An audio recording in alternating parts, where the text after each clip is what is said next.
성도 여러분 반갑습니다. 오늘도 하나님의 은혜 가운데 복된 하루가 되신 줄로 믿습니다.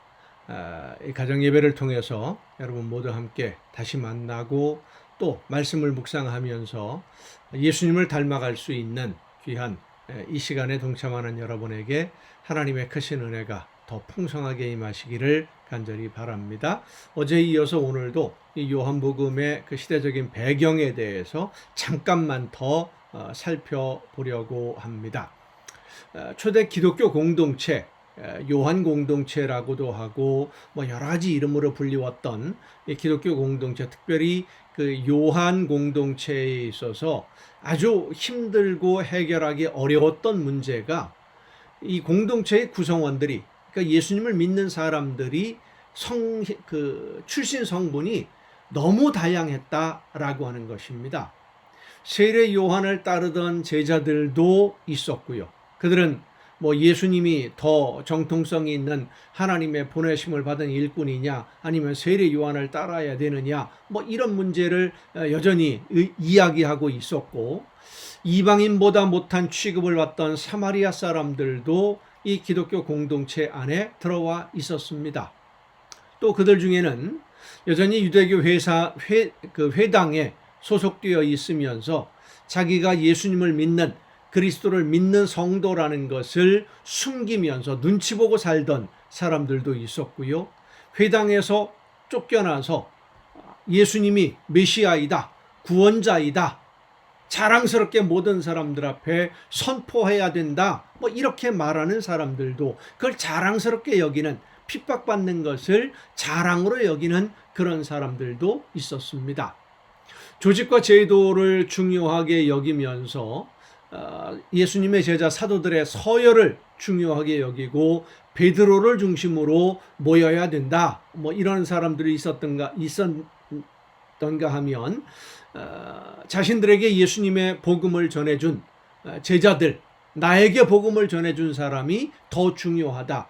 초대교회 고린도 교회에 그런 일들이 있었죠. 나는 바울파다, 나는 게바파다, 나는 바나바파다, 나는 그리스도파다, 이런 파벌들, 이게 초대교회 공동체의 모습이었어요. 유대교 고위 관리이면서도 몰래 예수님을 믿으려고 하는 그런 사람들, 또 부활하신 예수님을 직접 만나지 않고는 믿을 수 없다라고 이야기했던 도마와 같은 합리주의자들, 그리고 이제 초기 기독교 사회에서 아주 많은 좋지 않은 영향을 끼쳤던 영지주의 이단들, 이런 여러 이단 사상들을 가진 사람들, 이런 사람들이 교회 안에 다 모여 있었던 겁니다. 기독교 공동체가 이렇게 아주 복잡했어요. 그래서 요한복음과 요한서신에 가장 많이 등장하는 단어가 진리라는 단어이고, 또 하나가 사랑입니다. 다툼과 분열이 생겼을 때 무엇이 옳은 것이고 그른 것이냐, 이것을 판단하는 기준이 바로 진리이거든요. 그리고 진리를 찾기 위해서 다투다가 생긴 감정의 상처, 이런 것들은 사랑으로 치유하고 덮어야 되고 문제를 해결해야만 했기 때문입니다. 사실 요한 공동체, 이 기독교 공동체가 가지고 있었던 여러 가지 문제들, 외부에서 오는 압력이나 핍박보다 더 해결하기 힘들었고, 그대로 두면 너무 위험한, 자칫 잘못하면 기독교 공동체가 안에서부터 무너지게 만드는 원인이 될 수도 있는 문제가 바로 내부적인 문제, 그리고 영지주의의 이단의 문제였습니다. 예수님이 하나님이시지만 사람이 되는 것은 있을 수 없는 일이고, 하나님의 아들이신 예수님이 십자가에서 사람들에게 모욕을 당하고 고난당하고 죽임을 당한다라는 것은 있을 수 없는 일이다, 이렇게 말하는 사람들이 있었던 겁니다. 그래서 십자가에서 실제로 죽은 그 사람과 하나님의 나라를 전한 예수는 같은 분이 아니다, 이게 바로 영지주의자들이 말하는 내용이었습니다. 이 영지주의자들이 초대 기독교 공동체에 아주 많이 영향을 미쳤었죠.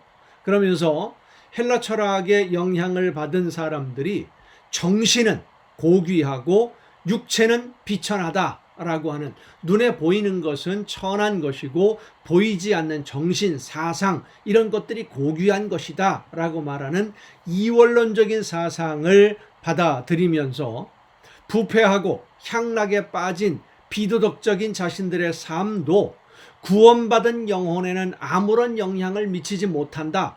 그러니까 육신은, 눈에 보이는 것은 비천하고 영적인 정신, 영은 고귀한 것이기 때문에 이 육신의 삶이 영의 문제에 간섭하지 못한다. 우리의 영은 이미 구원받았기 때문에 육신이 타락해도, 제대로 살지 않아도 구원에는 아무런 문제가 없다. 뭐 이런 식으로 말하는, 자신들의 타락한 행동을 정당화하려는 이런 영지주의 사상이 교회를 위기에 몰아넣고 있었던 때가 바로 이 요한복음이 기록된 바로 그때입니다. 결국 이런 이단 사상을 주장하는 사람들을 교회에서 다 몰아내기는 했지만은 여전히 교회 공동체에 그들은 영향을 미치고 있었고, 예수님을 믿는 믿음으로 영이 회복되고 하나님의 자녀로 열매를 맺는 삶을 통해서 영적으로 성장하려는 기독교 공동체 성도들을 혼란스럽게 만들고 있었습니다. 이러한 신앙의 오염으로 인해서 구원의 길을 걷는, 그리고 구원의 길을 걷고자 하는 성도들이 진리를 분별하기 어려움을 겪고 있을 때 진리의 기준으로 예수 그리스도의 가르침을 전한 복음서가 바로 요한복음입니다. 진리의 기준을 제시해주는 그런 말씀으로 기록된 것이 요한복음서지요. 근데 오늘 우리가 신앙생활하는 현실도 초대 기독교 공동체가 만났던 그런 모습들과 그리 많이 다르지 않습니다. 자본주의 경제 구조의 틀을 벗어날 수 없는 우리 성도들의 일상생활은 하나님의 말씀과 눈앞의 이익이 충돌함으로 인해서 하나님의 말씀을 따라 순종할 것이냐, 이익을 따라갈 것이냐. 하나님의 말씀대로 순종하려면 이익을 포기해야 되는데, 이익을 따라가려면, 먹고 살려면, 쉽게 말해서 그렇지 않습니까? 경제적으로 먹고 살려면 하나님의 말씀을 모르는 척 눈 감아야 될 때가 있는데, 자, 이럴 때 어떻게 할 것이냐라는 이런 갈등들이 오늘 우리가 살아가는 이 사회 정말로 심각한 수준에 이르러 있습니다. 또한 현대 과학의 발전은 이 세상의 창조와 발전의 과정에 대해서 성경이 전하는 그런 내용들이 과학적으로는 이게 신뢰할 수 없는 것이다. 뭐 이런 정도까지 지금 과학적으로 밝혀주고 있고, 가정이라고 하는 이 사회를 지탱하는 가장 기본적인 구조가 파괴되고 혈연이나 민족 혹은 이념이라고 하는 구심점들이 거의 다 사라져 버렸습니다. 이익을 위해서라면, 특별히 경제적인 이익을 위해서라면 언제든지 오늘의 이웃이 적이 될 수도 있고, 어제까지의 친구가 원수가 될 수도 있고, 어제까지의 원수가 오늘의 친구가 되는 아주 혼란한 시대를 우리가 지금 살고 있습니다. 적이라고 하더라도 나에게 유익만 된다면 뭐 물건을 사고 팔 수도 있지 않느냐. 이것이 오늘 우리의 현실이에요. 이러한 시대적인 도전과 과학의 발전에 적절한 대처 방안을 교회가 찾아야만 하는데, 신학적인 그 응답을 통해서, 하나님의 말씀을 통해서 답을 찾아야 되는데, 오히려 혐오 감정 그리고 맹신적인 신앙만 강요함으로써 오늘 교회는 사회로부터 점점 외면을 당하고 소외되고 있는 것이 현실입니다. 그래서 오늘 우리에게는 진리의 말씀과 치유의 사랑이 더 절실하게 필요한 시대라고 할 수 있습니다. 믿는 성도들 사이에 신뢰와 사랑이 필요하고, 우리와 함께 하시며 우리의 삶을 인도하시는 하나님의 약속을 신뢰하고 진리의 말씀을 따라 순종의 길을 걸으며 하나님의 약속을 기다리는 이 믿음의 지혜가 필요한 시대가 바로 오늘입니다.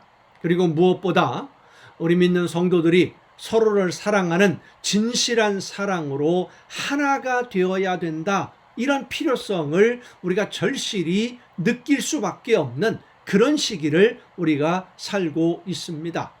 진리를 갖춘 사랑, 진실한 힘에서 드러나는 사랑이 되려면 그리고 그런 사람으로 하나님의 자녀로 믿음으로 오늘을 살아 견디려면 우리의 신앙이 성숙해져야 됩니다. 어린아이의 신앙이 아니라 어른의 신앙. 그래서 말씀을 듣고 읽고 깨닫고 그 말씀을 따라 실천하고 현실적으로 부딪혀오는 많은 문제들을 말씀을 기준으로 해서 해결해 나가는, 말씀에서 해결 방안을 찾아가는 성숙한 신앙인이 되어야만 합니다. 요한복음의 말씀을 통해서 그런 진리를 찾고 생명의 길을 찾고 우리의 신앙이 점점 더 성숙해지는 그런 도움을 얻고 계기가 되는 이 가정 예배가 될 수 있었으면 좋겠습니다. 내일부터 요한복음 1장 1절부터 함께 읽으면서 말씀을 함께 묵상하도록 하겠습니다. 기도하시겠습니다. 오늘도 크신 사랑과 은혜로 연약한 저희들의 삶을 은혜 가운데 이끌어 주시는 아버지 하나님, 혼란하고 혼탁한 세상을 저희들이 살고 있사온데 하나님의 말씀으로 성령의 도우심으로 우리에게 지혜를 허락해 주옵시고 하나님이 기뻐하시는 뜻, 하나님이 원하시는 것이 무엇인지를 깨달아 알고 진리의 말씀에 굳게 서서 믿음으로 서로를 사랑하며 승리의 찬송 부르며 생명의 길을 걷는 우리 모두가 되게 하여 주시옵소서. 이 모든 말씀을 예수님의 이름으로 기도하옵나이다. 아멘. 오늘도 여러분 수고 많으셨습니다. 내일 또 정한 이 시간에 이 가정 예배를 통해서 여러분 모두 함께 다시 만날 수 있기를 바랍니다. 요한복음의 그 시대적인 어떤 배경들을 좀 더 자세히 알고 싶으시면 이제 어제 우리가 말씀을 나누어 함께 묵상했던 어제 가정 예배, 그리고 오늘, 그리고 앞으로 이어지는 이 요한복음의 말씀들을 통해서 좀 더 많은 대화들을 나누고 말씀을 대함으로써 예수님을 좀 더 깊이 알고 예수님의 말씀대로 실천함으로 열매를 맺어서 우리의 신앙이 많이 성숙하는 그런 여러분 모두가 될 수 있기를 간절히 바랍니다. 수고 많으셨습니다. 내일 이 시간 여러분 다시 뵙겠습니다.